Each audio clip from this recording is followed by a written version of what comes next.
Hello, everyone. Hello. Woo! How you doing? Good. Thanks for hanging in with us. I'm Christina Pascucci, longtime journalist, just did a crazy thing, ran for United States Senate. What? And I am very honored to be a part of this panel with these people who really need no introduction. I mean, you were just on stage too. But we're gonna be talking about how to get the independent message as part of the mainstream conversation, because you hear the left, you hear the right. How do you get this so it's normally talked about and it's not something that's out of the norm? And so we have Del. Hi. Ran comms for the RFK Jr. campaign, of course. Isabella, who is an artist. You're absolutely incredible. What was the term you used to describe your artistry? Transformational. Woo, hello. Transformational performance artist. Bobby, brand Hello. builder, storyteller. Hello, thank you. And Sue, owner of the Zoldak Agency.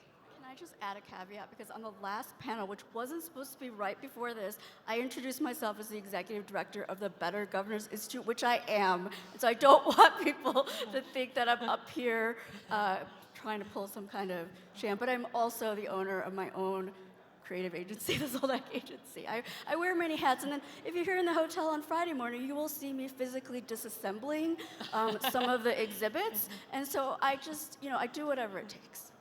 So. Yeah, you I do whatever it takes. So this is not a loaded question at all, but given you have a wide variety of backgrounds, how do you get the independent movement into the mainstream? What's one step you can take to do that? Del, let's start with you. I'm not a good person to start with because I would say you can't. I mean, I just spent 18 months with Robert Kennedy Jr., the strongest Democratic candidate you could have, the strongest independent candidate you could ever see. One, in every poll would have beat Kamala, would have beat Biden, would have beat Trump.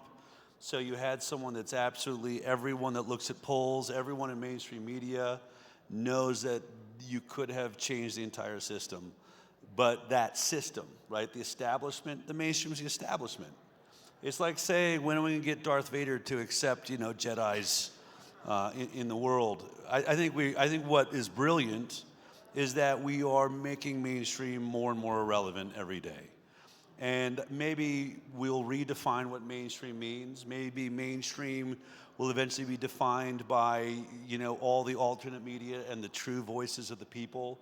The mainstream voice of this, which is those of us that actually are flowing water and making this country happen, and it's supposed to be for and by the people. So I guess my answer would be, let's redefine the term mainstream. But if it's when is CNN, MSNBC, when are they going to recognize an independent movement? Never. Because it's the end of their control over the people. They own, the corporations that own mainstream own the government that you're trying to break with an independent system. They don't plan on giving up, so we have a battle on our hands, and we're winning it through social media. Brilliant artists like this that just are so outside the box and moving emotions, moving people. So that's what I would say. So let's redefine it. Mainstream really should be the media of the people. As someone who operated within the mainstream media system, I think part of it, you can't until you can. And so perhaps part of it would be finding alliances within the mainstream. If you have left-leaning and right-leaning journalists, there has to be some independent ones out there, right? So anyway, Isabella, what do you think? So I think of it as a different access point, which is to begin to change the consciousness of our people and the consciousness of our messages, and less focusing on the structure, but the actual energetics and the harmonics of what it is that we're sharing. And what I see is that we're trying to appeal to the heads of the people. We're trying to appeal to the logic of the people rather than appealing to the hearts of the people. And I feel like if there's one thing that is needed so desperately right now, it's to honor and dignify the citizenry with speaking truth, and with really speaking to the truth of what matters most people I know don't actually care about whether so-and-so gets an abortion or whether so-and-so can carry a gun. They care whether they wake up happy in the morning, whether they're inspired to go to work, whether they're getting along with their partner, whether they're fighting with their kids, or they have enough money to go on a vacation, whether they go to work each day in a space that fosters their growth and their natural genius. And I feel like we, as those who are in positions in front of a mic or have access to media, we get to speak to the hearts of the people. And one of the things that I really see as such an injustice is to treat our people as though they're stupid. And they're not. Our people are so smart and so beautiful and so intelligent. And I would imagine that everybody on this stage, we want to be related to as our greatest selves. We want it to be related to as our highest, what we're capable of, what our potential is. And we're so quick to point out, whether it's our people or our leaders, how shitty everyone is and what they're doing wrong and what doesn't work, rather than really listening and speaking into the greatness of humans. Because we are great. And even the ones that are making, yes, we are great. And even the ones that are creating policy that seems shady or doesn't seem that great, they're doing the best that they can with the tools that they have. They really are. And so I believe that we get to create new messages that actually land with the hearts of the people. And that is distinct from what any party is doing right now, which in and of itself creates an independent mainstream message. Amen, sister. Thank you. Yeah, that deserves a clap. Bobby, I want you to answer the question, but also to kind of piggyback off of what Isabella was talking about, at what point do you appeal to the hearts of people? When does that process start? That's what you do always, I think, you know? Yeah. We don't have the money that the duopoly has, the Republicans and the Democrats, so you gotta think outside of the box creatively and emotionally. You have to connect empathetically with people through storytelling. You know, that's the biggest thing that we're gonna have mainstream impact on. And it's not your typical comms that we can run. We gotta do something that really says, oh, this feels different than what I'm used to. This captures me in a different way. And then we can start to see that fallout. Because to be honest, the turning, the great remembering, you can say that people are waking up, it's happening. We're just those conduits of the story that can bring them along, the bridge over, if you will. So I think our job and the job of these people on stages has been inspiring to me. Kennedy had mainstream impact by doing that podcast tour you guys did. I mean, that was awesome, you know? But I totally agree with Del. You're not gonna have any purchase in that bot legacy media realm. That's okay, because the patterns that are prevailing in the world, these old patterns, are not the new tracks that we're laying down. We're laying down new tracks, and we have to. And this crew is doing it. This whole convention is doing it.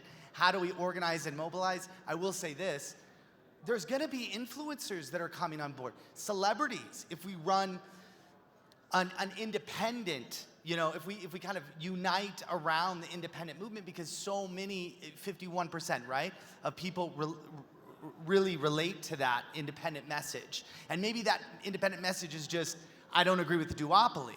But if we can get some of those influencers, if we can run these tours even outside of just this candidate campaign, I think we can start picking up a lot of membership.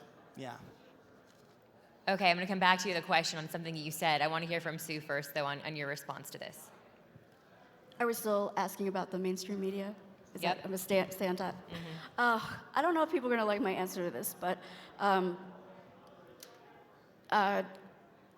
you know, where the advertisers want the mainstream media to go is where the mainstream media goes. And I know a lot of people here don't like corporate America, but what corporate America wants, corporate America gets.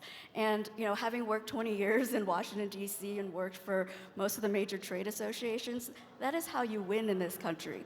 Okay, so I don't think we should write off corporate America as the enemy so quickly, is what I'm saying. Because if we can convince corporate America that what they want is what we want, then we also win the media, we win the money, we win the airtime, we win the window of what's acceptable, we win the definition of right and wrong. And so it's, that is how policy is made, right? That is how elections are won. That is how the media is won over. Look at how far we've come from, is DEI a good program? Is it a bad program, right? Is Target selling good t-shirts, bad t-shirts? I don't know. Who's making those decisions, right? Is Bud Light doing a good thing, a bad thing? So I think, and who's making those decisions? Like, who's guiding them? The PR people. So let us pull the strings, the right way, and we can have what we want out of the mainstream media. So you're saying you got to play within the system that exists. That's right.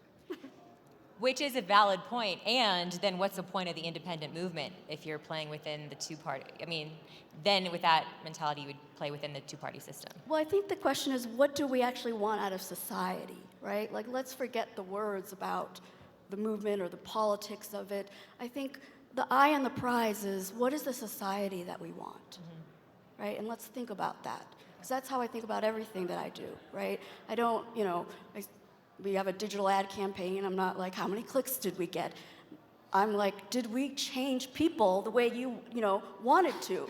Did we get people to buckle their seatbelts? I don't care about how many Facebook ad impressions I get. I care about if people buckle their seatbelts, right? So what is it that we want? And I think that however we get there is however we get there.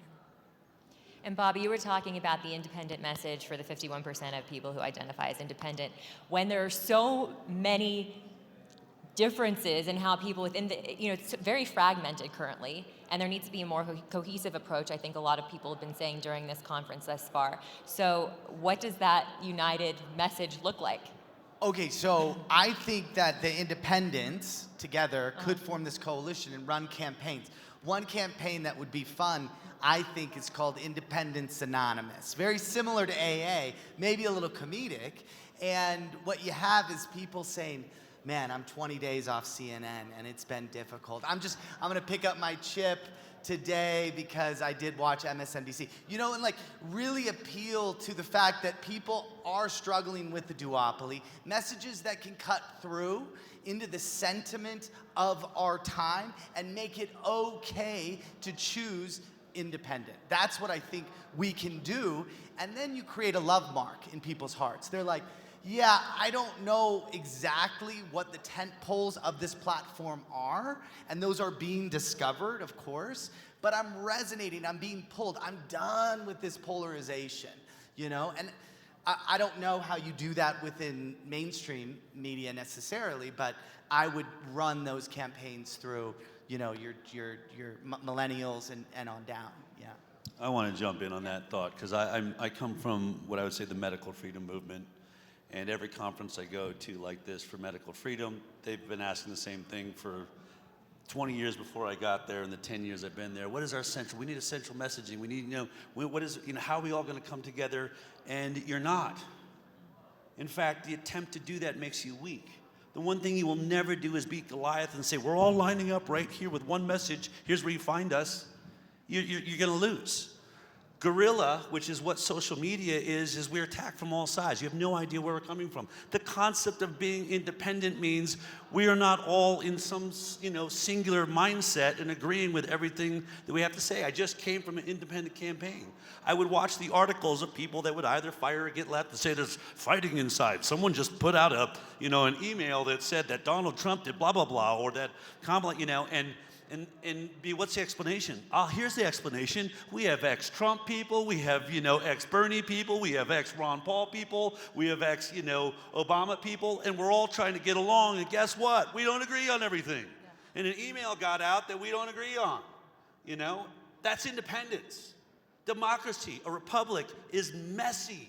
Our desire to have everything clean and be able to line it up, it all stacks up and falls perfectly like perfect little dominoes, is exactly why the duopoly is kicking our ass. until we're ready to accept that individualism is dangerous. It's beautiful in relationships. Until we stop trying to control our wife or controlling our spouse or where you're going to be and how are we going to decide to do that. Actually, we are free individuals. What is the message we should have?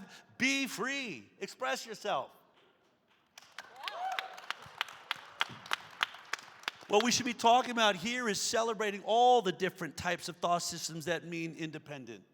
Instead of which one are we going to choose, which one's the strongest, because in the end, we will spend every one of these conferences arguing about it because we all have egos. We all think we have the way forward, and some will be trying to lead, and some will be trying to dictate, instead of just say, you know what? What is your message? Go out and do everything you can to make that happen. Go run for Senate on your values as an independent. Go run on your values as a president.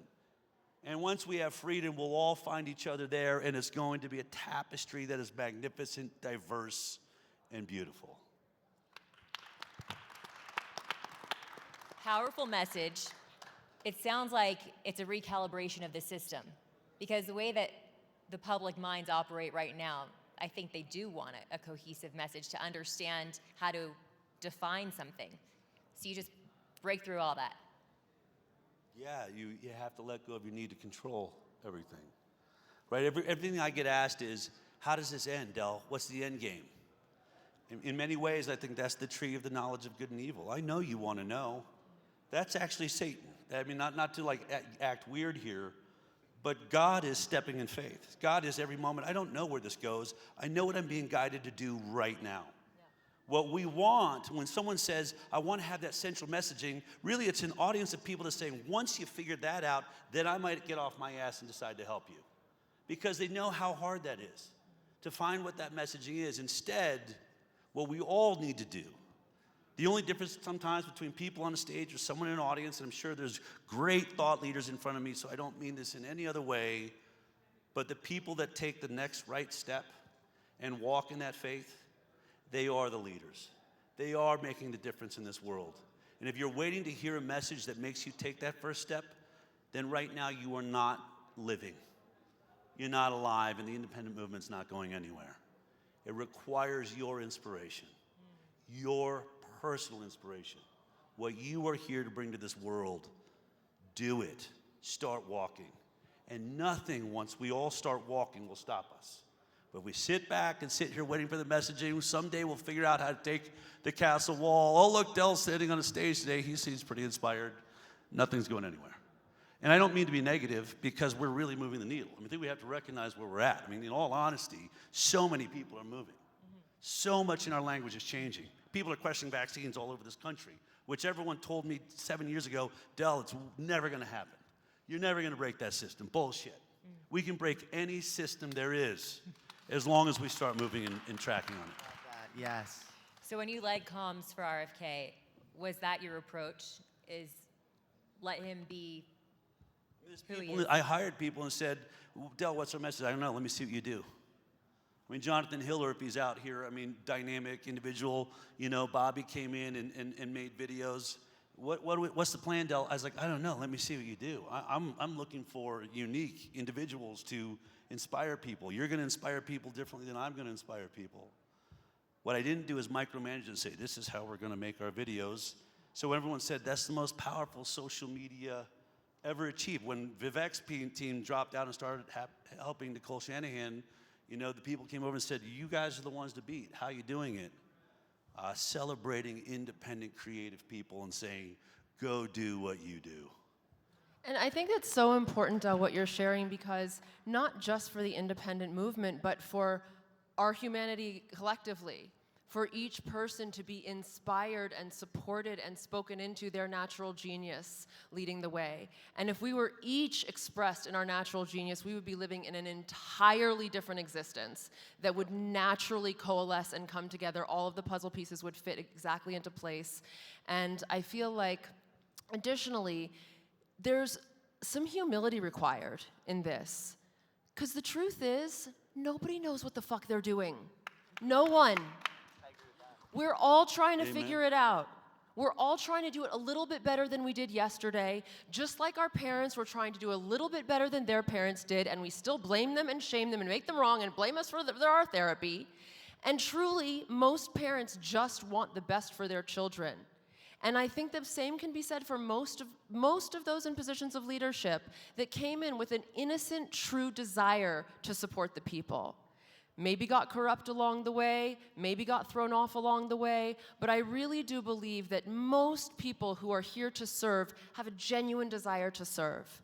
And so I feel like if we're looking at transparency, not just fiscal transparency and policy transparency, but transparency of the mind and the spirit and what it takes to get up here and do something like this. Because if you're running for office, no matter what party or independent, it requires something. It takes some courage. It takes some serious cojones to put yourself out on the line like that. And it is so easy for us to just wipe people out rather than really championing the hearts of those who are doing their very best to make a difference. And so I feel like how the independent movement can do it really differently is to have some humility around it, that we don't just have all the answers either, but what we're doing clearly isn't working. And so we've got this other thing that we're going to do and we're going to try, and we're going to have humility and be transparent about our process in it. Because I feel like we also don't have a culture where we allow people to take responsibility for where they've done harm. We just blame them, and when people own their harm, we villainize them and demonize them even more. Rather than creating a space for people to fully own, yeah, I did that thing, or I cast that vote, and I've changed since then. I've evolved. I'm not flip-flop back and forth. I actually have been learning from my mistakes and doing something newly. We don't celebrate people in that space. So I feel like it really is up to us to have transparency on all levels and also have some grace with each other in this process. Amen to that too, yeah. I want to talk about truth and credibility because in this post-truth era, or in a way it's the era of truth, depending how you look at it, how do you establish that credibility? Oh, everyone's looking at me. I mean, we have this thing in communications or public policy called the Overton window, right? I mean, I think, I don't know if people have heard that term before. What is it? Some people are Overton nodding. The Overton window, right? Which is the window within where we find something acceptable. And it really is just up to us to define what that is.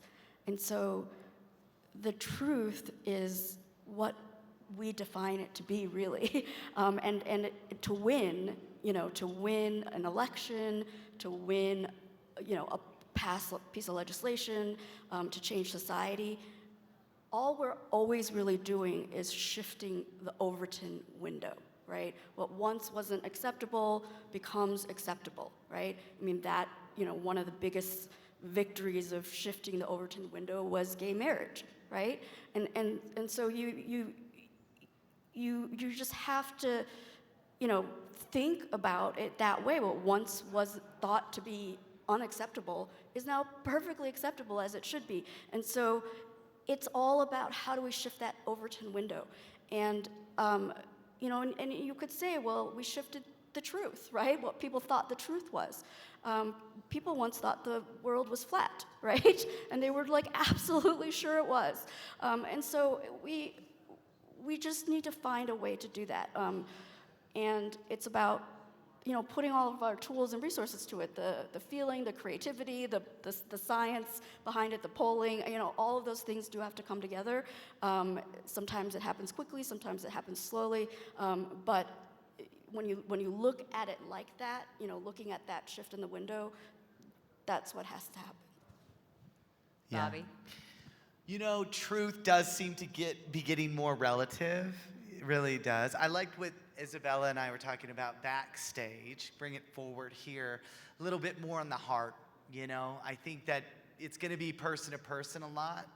And A Course in Miracles, which I try to read, but I rarely get through. But the beginning of it talks about a miracle being something between two people where a consciousness shift happens. And that's a God exercise. That's a spirit move thing. And I like to believe that that's what happens when we start to upgrade our understanding of truth, or into another Overton window, I guess you could say, and really find consensus with one another. Even if someone sees a different truth, if you can walk away from it with respect still and with a heart connection, I think you've won. And if, like, the Independent can hold that space and not be aggressive on, no, this is the truth, but like outside of that, can we meet in that field beyond right and wrong and have picnic together, as Rumi would say, right? And hold that down as the foundation, then I think we're just consistently winning and we're consistently building. We're not getting sucked down into the swamp of the other gang. We only have about 5 minutes left, so I want to do a rapid fire. If there's one thing people take away from this, what is your message? Go, Isabella. To transform our culture into one that pops into a culture of transparency instead of plastic surgery, mainstream TV broadcasts holistic healing that teaches us about feeling everything there is to feel, because in the most powerful country in the world, it is safe to reveal the deepest pains that need to be healed. Wow.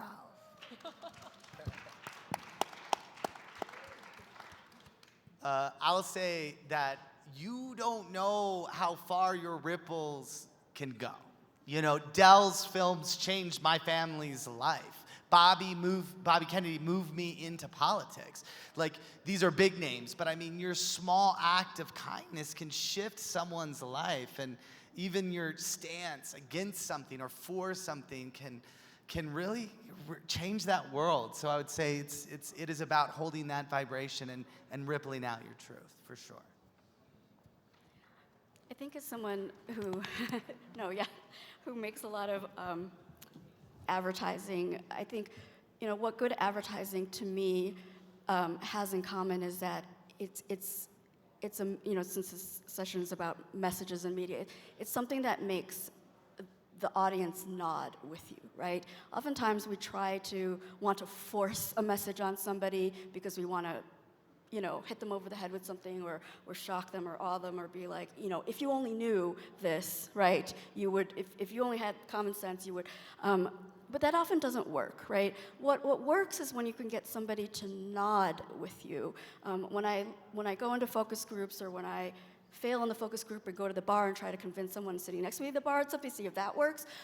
What I'm trying to do is for the person to be like, you are totally right.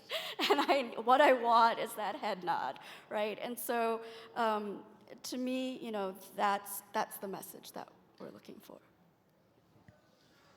I think that we're taught that you're stupid if you embark on a journey that you don't know how it ends. And we end up being paralyzed with these giant dreams that just seem insurmountable, and we cannot figure out what the first step is and how the heck am I going to get from here to having multi-million followers on a network or whatever it is that ends up being your dream. That's not what got me here. Your job is not to figure out how it ends. Your job is very simple. Just figure out how you start. And if you do that, as you said, we're all in movement, and you so eloquently put, this world changes overnight the minute we all decide to start.